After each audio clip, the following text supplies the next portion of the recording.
Dneska je teda počasí. Ani kojota bych ven nevyhnal.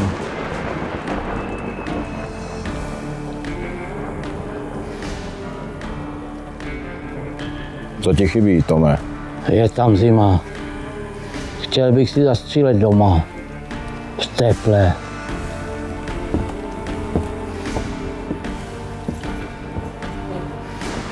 Mám tady nový kvér.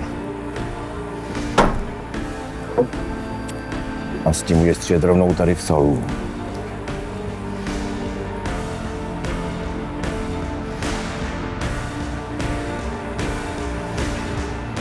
S tímhle budeš nejrychlejší.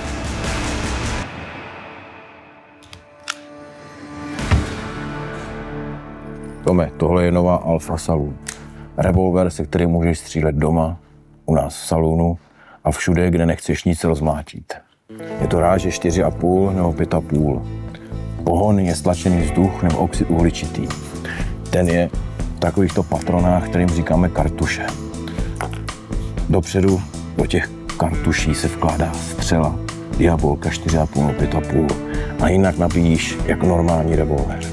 Po 6, rychle a po 6 i vyhazuješ. Ukážu. Nabiješ, natáhneš, vystřelíš. Namáčneš, vystřelíš. Vyklopíš, vyhodíš.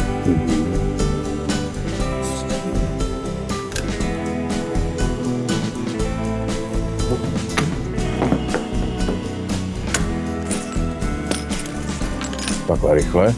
Jsem nejrychlejší.